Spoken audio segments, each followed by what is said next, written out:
Cookery சேனலை பார்த்து யார் வேணாலும் சமையல் பண்ணலாம். ஆனா சுவையான சமையல் பண்றது எப்படி? நான் இதயம் நல்லெண்ணெயில சமையல் பண்றேன். ஆஹா ஓஹோன்னு பாராட்டுறாங்க. நீங்களும் இதயம் நல்லெண்ணெயில சமையல் பண்ணுங்க, பாராட்ட வாங்குங்க. தினம் தோறும் வாங்குவே இதயம் இதயம். இன்று கடலூருக்கு தமிழ்நாடு சட்டப்பேரவை பொது கணக்கு குழு ஆய்வு நடந்தது. கள ஆய்வு கூட்டம்.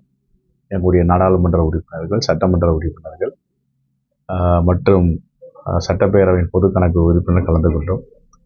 ஒரு வளர்ச்சி அடைகின்ற மாவட்டம் இன்னும் வளர்ச்சி அடைய வேண்டும், அதற்கான திட்டங்களை பற்றியெல்லாம் கலந்துரையாடி இருக்கிறோம். இப்போ அரசியல் 2026 எல்லா கட்சியும் காங்கிரஸ் என்ன நிலைப்பாட்டில் இருக்கு, என்ன மாதிரியான தேர்தல்களை சந்திக்கக்கூடிய தீர்வு இருக்கு தமிழ்நாட்டில்? தமிழ்நாட்டு மக்களுக்கு எது நன்மையோ சரியோ அதை காங்கிரஸ் பேரியக்கம் தமிழ்நாட்டு மக்கள் பின்னால் நிற்கும். தற்போது இந்தியா கூட்டணி வலிமையாக இருக்கிறது. 50 விழுக்காடுக்கு மேல் வாக்குகள் பெற்ற ஒரே கூட்டணி இந்தியா கூட்டணி. மிகவும் பலமாக இருக்கின்ற கூட்டணி. இன்றைக்கு இந்த தேசத்திற்கு தேவையான கூட்டணி.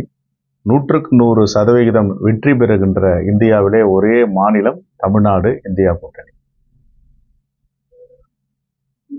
தமிழகத்துல வேற ஏதாவது கூட்டணி மாறதுக்கான வாய்ப்பு இருக்கு? எங்க கூட்டணியை மாறதுக்கு வாய்ப்பு, வர்றதுக்கு வாய்ப்பு இருக்கு. நிறைய பேர் இணைவதற்கு விருப்பம் தெரிவிச்சிட்டு இருக்கிறத தான் எங்களுக்கு கிடைச்ச செய்தி. வருகின்ற மேதகு குடியரசு துணைத் தலைவரின் தேர்தலில் 100% வாக்குகளை பெற்ற குடியரசுத் தலைவரின் துணைத் தலைவர் என்ற பெயரை தமிழ்நாடு பெற்று தரப்போகிறது. காங்கிரஸ் தலைமையில 3வது அணி உருவாக்குறதுக்கான வாய்ப்பு இருக்குன்ற மாதிரி சொல்றாங்க. எங்களுக்கு தெரிஞ்சு எதுவும் இல்லை. நீங்க எதனால தான் சொல்லுங்க. வெற்றி கழகம் விஜயகாந்த் தேமுதிகவுல கூட உங்க தலைமையில 3வது அணி மாதிரி சொல்றாங்க. எனக்கு என்ன தேவை இருக்கு அதுக்கு? நாங்க தான் வலிமையா பலமா இருக்கு அந்த கூட்டணி. இப்போ நேற்றைக்கு கூட காங்கிரஸ் பேரியக்க தலைவர் மல்லிகார்ஜுன கார்கே, எங்களுடைய நாடாளுமன்றத்தின் எதிர்க்கட்சி தலைவர், இந்த தேசத்தின் முகமாக இருக்கின்ற குரலாக இருக்கின்ற ராகுல் காந்தி அவருடைய வேட்பாளர் சுதர்சன ரெட்டி நேற்றைக்கு வந்தார். வாக்கு சேகரிக்க வந்திருக்கும் பொழுது மாண்புமிகு முதலமைச்சர், இந்தியா கூட்டணி தலைவரெல்லாம் ஒட்டுமொத்தமாக நாங்கள் ஒற்றுமையாக இருக்கிறோம் என்றதை காண்பித்தது மட்டும் இல்லாமல் இந்தியாவிற்கு ஒரு மிகப்பெரிய செய்தியை அந்த கூட்டம் சொல்லியிருக்கிறது. 100% வாக்குகளை நாங்கள் அளிக்கப் போகிறோம். அதிமுக கூட்டணிக்கு, பாஜக கூட்டணிக்கு ஒரு நாடாளுமன்ற உறுப்பினர்கள் கூட தமிழ்நாட்டில் இல்லை அப்படின்ற நிலை. ஆனால் இவர்கள் பிரச்சாரம் செய்வாங்க, இவர் தமிழரா, தமிழருக்கு ஏன் வாக்களிக்கவில்லை என்று. அதில் நிறைய அரசியல் இருக்கு. RSS உடைய பின்புலம் உள்ளவர்களை, எல்லா மக்களையும் ஏற்றுக்கொள்ள தயாராகாத வேட்பாளர்களை ஒருபோதும் நாங்கள் ஆதரிக்க மாட்டோம். இதற்கு சித்தாந்தம் ஏன் 1980களில் R. வெங்கட்ராமன் அவர்களை காங்கிரஸ் பேரியக்கம் ஜனாதிபதி வேட்பாளராக ஒரு தமிழரை ஆக்கியது. அப்போ ஒரு தமிழரை ஜனாதிபதி வேட்பாளராக ஆக்கிய பொழுது இவர்கள் தமிழ்நாட்டை சார்ந்த பாஜக ஏன் அவரை ஆதரிக்கவில்லை? அந்த கேள்வி இருக்குல்ல. இவங்க காம்ப்ளேவ் தானே ஆதரிச்சாங்க. வாக்குகள் இருக்கா இல்லையான்றது வேற. ஆனா அந்த ஜனாதிபதியை இவங்க தமிழ் ஜனாதிபதி, தமிழ்நாட்டுடைய தலைவர் அப்படின்லாம் பார்க்கல. அப்ப அவங்களுக்கு ஒரு சட்டம், எங்களுக்கு ஒரு சட்டம். அவங்களுக்கு ஒரு நீதி, எங்களுக்கு ஒரு நீதியா? அப்படின்னா தமிழ்நாட்டுக்கு பாஜக இதுவரைக்கும் என்னென்ன செஞ்சிருக்கு? தமிழ்நாட்டு உரிமைகளை ஏன் பறிக்குது?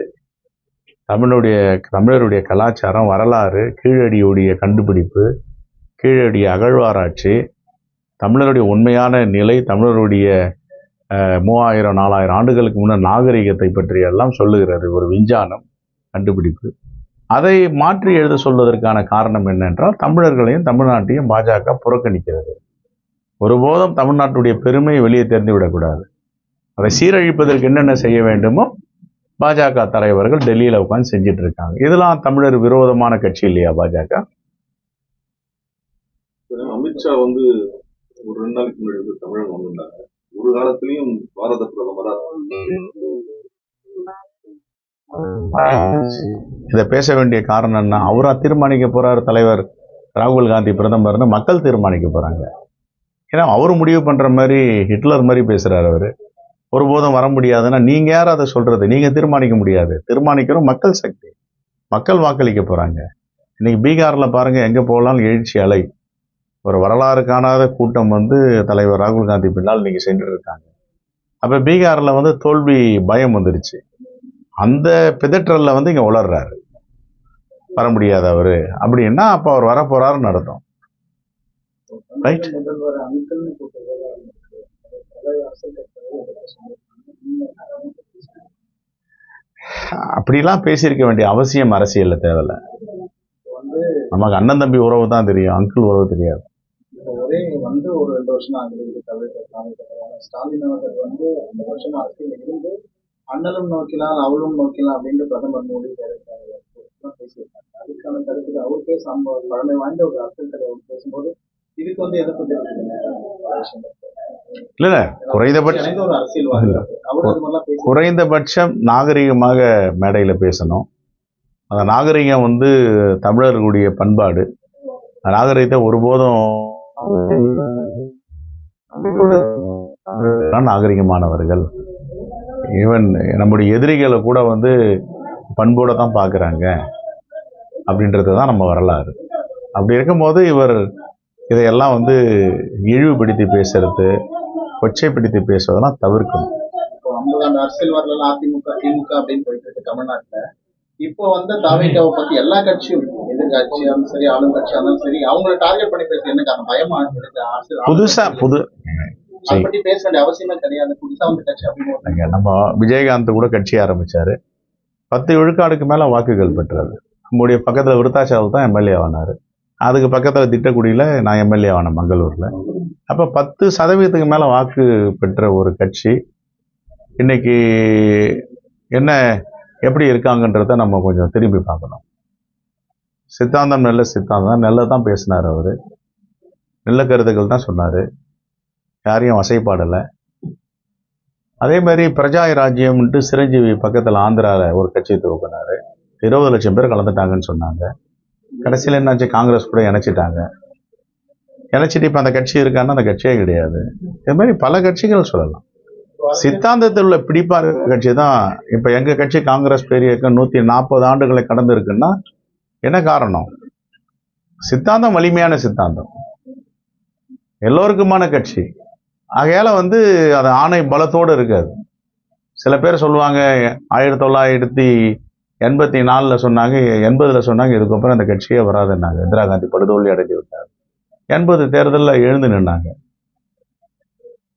அதுக்கப்புறம் 89 தேர்தலில், 91 தேர்தலெல்லாம் வந்து 91 அப்புறம் 96 கட்சியை இனிமேல் வந்து காணாமல் போயிடலாம் சொன்னாங்க. யானை படுத்து கிடக்குது அவ்வளோதான் அப்படின்னாங்க. எழுந்து நின்றுச்சு. அது மாதிரி யானை பலம் உள்ள ஒரு சித்தாந்தம் உள்ள கட்சி காங்கிரஸ் பெரிய இயக்கம். நாங்கள் யாரையாவது கொச்சைப்படுத்தி பேசுறது, சங்கடப்பத்தி பேசுறது அப்படிலாம் யாரும் எங்களுக்கு தெரியாது. எங்களுக்கு எங்கள் மூதாதையர்கள், எங்கள் தலைவர்கள் அதெல்லாம் சொல்லி கொடுக்கல. பிறகு இரிட்டேட் பண்ணி தான் பேசணும். எங்களுக்கு கொள்கை எதிரியாக இருந்தாலும் RSS பிஜேபியும் நாகரிகத்தோடு தான் எங்களுடைய விமர்சனத்தை வைக்கிறோம். ஆட்சியில் பங்குன்ற முழக்கம் வந்ததுக்கு அப்புறம் எல்லா கட்சியும் தங்களோட பலத்தை நிறுவனத்திற்கு தொகுதியில் அதிகமாக இடம் கேட்போம் அப்படின்னு காங்கிரஸ் அறிவுறுத்தி கேட்கணும். இது காங்கிரஸை பொறுத்த வரைக்கும் இது அகில இந்திய காங்கிரஸ் பெரிய இயக்கத்துடைய இயக்கம், all India party. All India party அதாவது வழிகாட்டுதலும் தான். அவங்க என்ன வழிகாட்டுதல் சொல்றாங்க, அந்த வழிகாட்டுதல்ல தமிழ்நாடு யூனிட் வந்து செயல்படும். நீங்க மாநில தலைவரா இருக்கீங்க, உங்களுடைய பேச்சு கண்டிப்பா அவங்க கேட்பாங்க. என்னுடைய கருத்தை சொல்லுவேன், அவங்களுடைய கருத்தையும் கேட்டுக்குவேன். ஒட்டுமொத்தமாக ஒரு முடிவு எடுப்பாங்க. ஆனால் வழிகாட்டுறது யாரு? அவங்க தான் மூத்தவர்கள், முதியவர்கள், அகில இந்திய காங்கிரஸ் கமிட்டி தலைவர்கள். அவர்கள் வழிகாட்டுதலில் தான் நாங்கள் இங்கே ரியாக்ட் பண்ணுவோம். துப்புரவு பணியாளர்கள் பிரச்சனை, இது மாதிரி நிறைய பிரச்சனை இருக்கு. முதல்ல காலையில வாங்கிக்காத மாதிரி இருக்கு. அவருக்கு எதிர்மறையான விமர்சனம் நிறைய வருது. நீங்க கேட்கலாமே. இல்லையா, துப்புரவு பணியாளர் அவரே வந்து அவரோட அலுவலகம் இதுலதான் எல்லாமே உட்காந்து அவங்க எவ்வளவு கஷ்டப்படுறாங்க. அதே போல அந்த தூய்மை பணியாளர் வந்து கூட இறந்துருக்காங்க.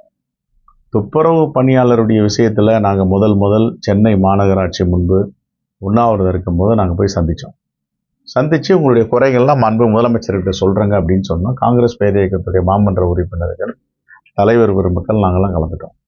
கலந்து முடிச்சுட்டு வந்த பிறகு மாண்பு முதலமைச்சர்கிட்ட இந்த பிரச்சனைகள்லாம் எடுத்து சொன்னோம். அடுத்த நாள் 2 நாளில் கேபினெட் கூட்டம் போட்டு, கேபினெட் கூட்டத்தில் அமைச்சரவையில் அவர்களுக்கு என்னென்ன திட்டங்கள் அறிவிக்கப்படமோ அதற்கு குறைந்தபட்ச அந்த ஊதியங்கள் அவங்க என்ன பெற்றாங்களோ அந்த ஊதியத்தை அளிக்கப்படும். 2வது அவர்களுக்கு காலை உணவு, 10 லட்சம் ரூபாய் காப்பீட்டு மருத்துவ காப்பீட்டு தொகை, பணியின் போது இறந்தால் 10 லட்சம் ரூபாய், அவருடைய உயர்கல்வி செலவை ஏற்பது, பல வீடு கட்டி கொடுப்பது, பல திட்டங்களை அறிவித்திருக்கிறார்கள். நீதிமன்றமும் ஒரு தீர்ப்பளித்திருக்கிறது. ஆகவே எந்த காலத்திலையும் திராவிட முன்னேற்ற கழக ஆட்சி வந்து மக்களுக்கு எதிராக ஒரு நடவடிக்கை இருக்கிறாங்கன்னா நாங்கள் அதை வேடிக்கை பார்க்க மாட்டோம், கண்டிப்பாக சொல்லுவோம். ஆனா அவங்க கேட்ட கோரிக்கை நிறைவேற்ற ஆமாம், இப்போ அவங்க கேட்ட கோரிக்கை வந்திருக்குல்ல, திருப்தியாக இருக்காங்கல்ல அவங்க. இப்போ கோரிக்கை நிறைவேற்ற அவங்க கேட்ட பணி நிறைவேற்ற பணி நிரந்தரத்தை இப்போ அது நீதிமன்றம் என்ன சொல்லியிருக்குன்னா, அவங்களுக்கு சம்பளத்தை கொடுத்துடணும், பணி நிரந்தரம் என்பதை வந்து அரசு தான் முடிவு செய்யணும்னு சொல்லியிருக்கு. தமிழகம் முழுவதுமே இந்த தூய்மை பணியாளர்கள் இன்னைக்கு கூட கடலூரில் எங்களுடைய பொது கணக்கு குழு இதில் வந்து நீங்கள் வெளியில் மாத ஊதியம் கொடுக்கணும், அவங்களுக்கு என்னென்ன உரிமைகள் இருக்குது அதை பெற்று தரணும் அப்படின்னு சொல்லியிருக்கேன். டைரக்ஷனும் கொடுத்துருக்கோம். அரசுக்கு நடுவில் அந்த தனியார் நிறுவனம் உள்ள பொண்ணு அவங்க வந்து பணம் பார்க்குறாங்க அப்படின்னு நான் ஏற்கனவே மாண்புமிகு முதலமைச்சர்கிட்ட சட்டப்பேரவையில் கோரிக்கை வச்சுருக்கேன், பத்திரிகை மூலிமா மக்கள் மன்றத்துலேயும் கோரிக்கை வச்சுருக்கேன். என்ன கோரிக்கைன்னா, கூட்டுறவு முறையில் வந்து அவங்கள உரிமையாளராக்கணும். இது பல நாடுகளில் வெற்றிகரமாக போயிட்டுருக்கு. எவ்வளவு பணத்தை கான்ட்ராக்டர்கிட்ட கொடுக்குறோமோ அந்த பணத்தை கூட்டுறவுத்துறை தனி அதிகாரி ஸ்பெஷல் ஆஃபீஸர் போட்டு அவர்கிட்ட கொடுத்து அவர் நிர்வாகம் பண்ணணும். அப்போ அந்த துப்புரவு பணியாளர் 23,000 பேர் இருக்காங்க சென்னையிலனா, 23,000 பேர் ஒரு அங்கத்தினர். அவங்க தான் அந்த கூட்டுறவு சங்கத்துடைய அடிப்படை உறுப்பினர், ஆஃபீஸ் பேரர், தலைவர், செயலாளர், பொருளாளர், ஆலோசகர் அவங்களே தேர்ந்தெடுத்துக்குவாங்க. அவங்க நிர்வாகம் பண்ணாங்க. ஸ்பெஷல் ஆஃபீஸர் வந்து அவங்களுக்கு உதவியாக இருப்பாங்க. அப்போது எவ்வளோ பணம் கான்ட்ராக்டர் கொடுக்குறாங்களோ அந்த பணம் வந்து கோஆபரேட்டிவ் மூலிமா ஸ்பெஷல் ஆஃபீஸர் நிர்வாகிக்கும் போது அவர்களாம் ஒரு உரிமையாளராக இருக்காங்க. என் கம்பெனி அது, நான் உரிமையாளர். Multi purpose cooperative society, Sathyamurthy சிலை அங்கே இருக்குது, அவர் பேரில் வைக்கலாம், பிறந்தலையர் காமராஜர் பேரில் வைக்கலாம், இன்னும் ஏன் முத்தமிழறிஞர் கலைஞர் பேரில் கூட வைங்க. பாமக தலைவர் ராமதாஸ் அதே மாதிரி விஜய் எல்லாம் பார்க்குறோம். வாய்ப்பில்லை. அவர்கள் ஒற்றுமையாக இருக்க வேண்டும். 40 ஆண்டு கால அவரோடு உறவில் இருப்பதுனாலையும் பொது வாழ்க்கையிலையும் பர்சனலாகவும் அவர் அந்த குடும்பத்தை எனக்கு பிடிக்கும். அந்த அடிப்படையில் ஒரு சங்கடங்கள் இருந்தது, பிரிஞ்சு இருக்கிறது, இது மாதிரி அறிக்கைகள் வர்றது. அவர் உடல்நிலையை விசாரிச்சுட்டு யாரும் பேசுவதற்கு இடம் கொடுத்துடக்கூடாது, இந்த இயக்கம் என்பது பலமாக இருக்கணும், அதுதான் வந்து பிற்படுத்தப்பட்ட மக்களுக்கும் விளிம்பு நிலை மக்களுக்கு நல்லதுன்றதை பற்றி பேசணும்.